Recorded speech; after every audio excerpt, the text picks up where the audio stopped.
Thanks for making the Locked On Ole Miss podcast your first listen every day. We're free and available wherever you get your podcast, including YouTube. We're part of the Locked On Podcast Network, your team every day. Hello, I'm Stephen Willis. I've had an office in the Manning Center at Ole Miss, and I've been in Yahoo Sports. And we have Tom Vanderford, who is a super fan and a borderline celebrity in the Ole Miss community right now. How you doing, Tom? Hey, man, I'm doing great. Man, we were sitting here and, I was thinking about Avengers. I think it was Infinity War where Doctor Strange was like going through all the different scenarios to get Right. in. And this was a situation similar to that with Ole Miss getting to a New Year's Six bowl game. They needed Florida State to win the ACC title, so Louisville couldn't get in, but not make the playoff, so Louisville could not get in. And I think that is pretty cool. It was a surprise, but all in all, I think it's a great matchup, and it's one that Ole Miss fans should really look forward to, honestly. Oh, I agree. I love how Lane threw some shade at the linebacker for Penn State that announced he was opting out for the bowl game. I thought that was hilarious. Yeah. Today he like Manny Diaz is like a favorite to get the Duke job. Lane was Yeah. like talking about that too. So Lane's obviously feeling in his cross country recruiting journey that he's going on in the portal. We're going to hit that in just a second. But this game, what is your first impressions of the Penn State Nittany Lions?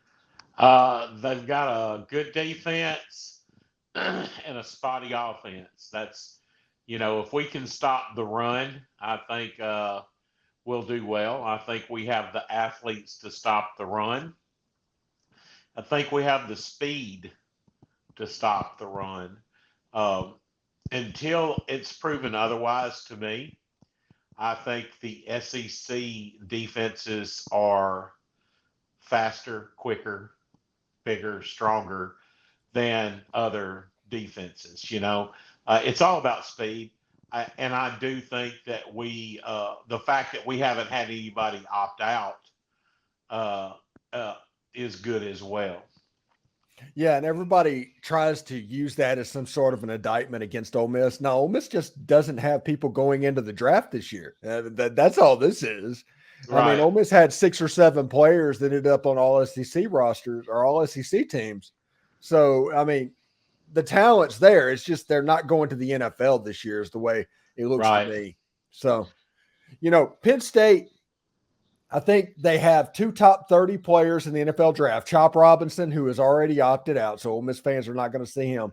And Right. a cornerback as well that's in the top 30. They have a linebacker and another defensive end, something like that was first team all Big Ten as well. So this is a talented, explosive defense the way it sits at the moment. Now, all of that could change with 1 or 2 more opt-outs and Manny Right. Diaz going to Duke. But this defense, as it sits right now, coming in, I think it's favorably compared to Texas A&M.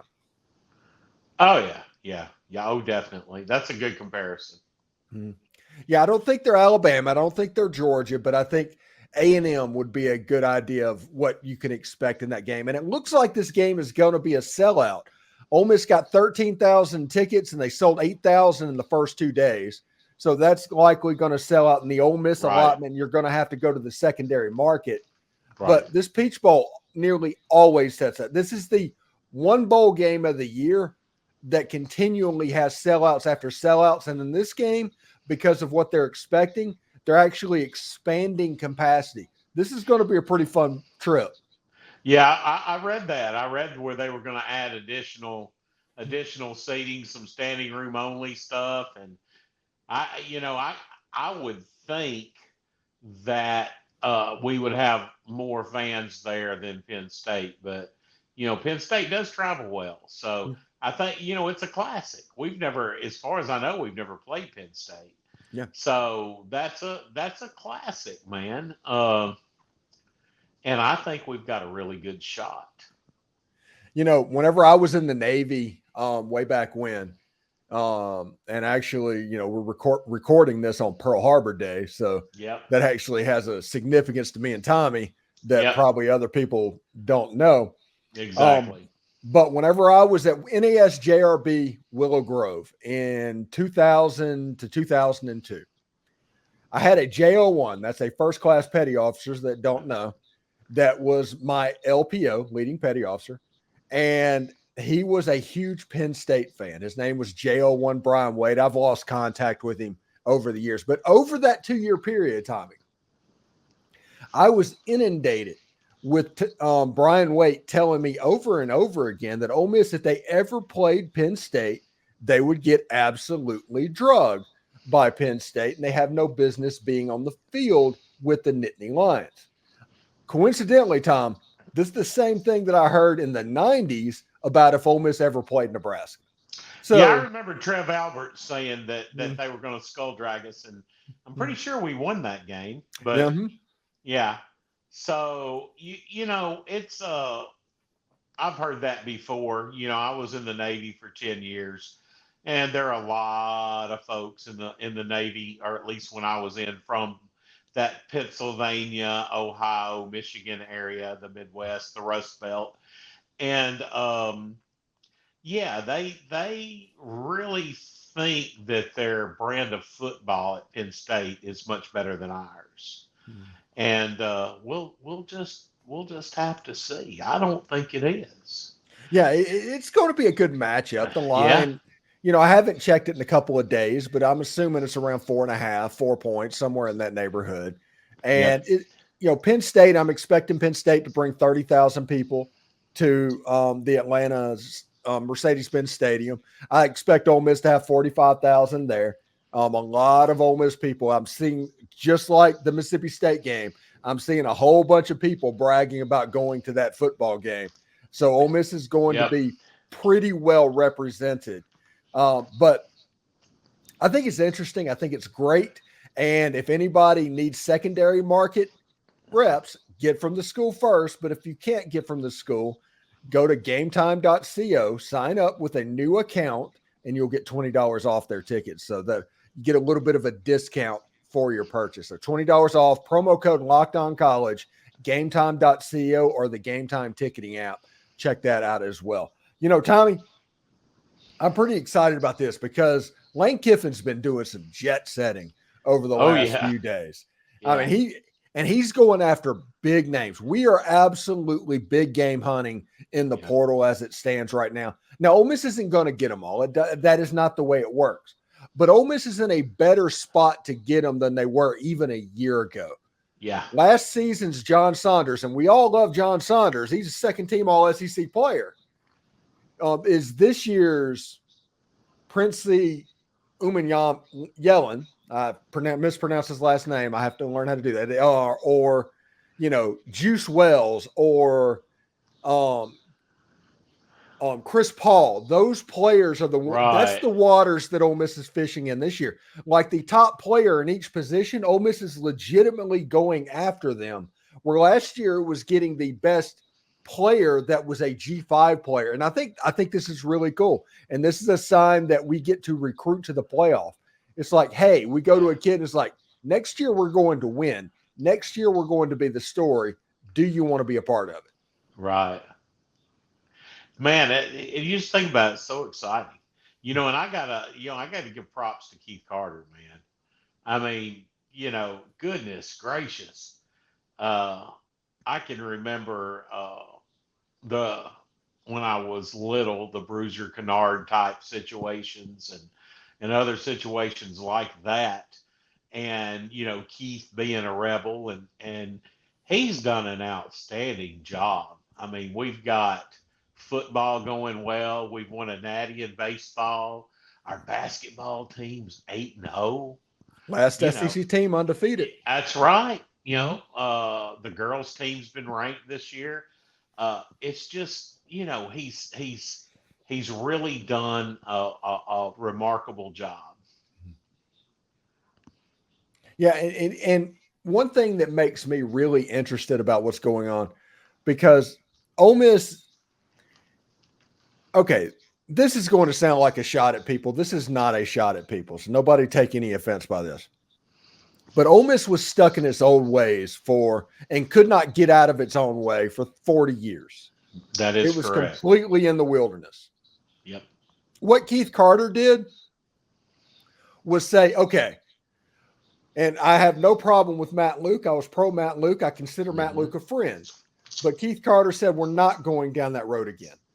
We're not doing that again. We are completely severing all the cords and all the things that you think needed to be done for a successful athletic department. And we're going to do it this way, this modern way. And it's going to completely transform and modernize the Ole Miss athletic department. And you have, like you said, a national championship in baseball. Football has a chance to compete for the playoff. Basketball is going to compete for the tournament this year. I mean, it's kind of all good things at the moment. Exactly. It's a great time to be a Rebel fan. You know, I have some acquaintances that their kids are at Ole Miss, and I tell them, man, hey, tell them to enjoy this because this is as good as it gets. You know, but yeah, we are big fishing in the portal. I like that we're going after some big uglies on the offensive line. I like that some of the folks we're going after have multiple years left. You know, Lane's done a really good job about sprinkling in grad transfers with 1 year left and people that have the ability to have multiple years. And you know, he's just, you know, I use this as an example. The last year that Houston Nutt was at Ole Miss, he had a really good recruiting class on paper. Some of those kids didn't qualify. We had like 27 wide receivers and one linebacker. I mean, it wasn't balanced, you know. The way that our coach and our coaching staff do it is they're looking at balance. They're going to go out and make sure, hey, we've got X number of receivers, X number of tight ends, X number of interior offensive linemen, X number of tackles, X number of running backs. Same way on defense. And you know, this portal has allowed us to compete with the big dogs. Now I know we got beat by 14 at Bama, and it was horrible at Georgia. It was just Georgia's night, man. Georgia would have beat anybody in the country like that. Yeah. That night. And, you know, it was Brock Bowers' return and so on and so forth. But we did really well, and we have a ton of people coming back. And nothing against the people that have went into the portal for us. But so far, knock on wood, no starters, no serious depth pieces. Everything is pretty darn good. Yeah, which means you have a chance through the portal and through recruiting to actually improve your talent level of your roster this year and not just playing catch up. Yeah, it's all good things anyway. Yep.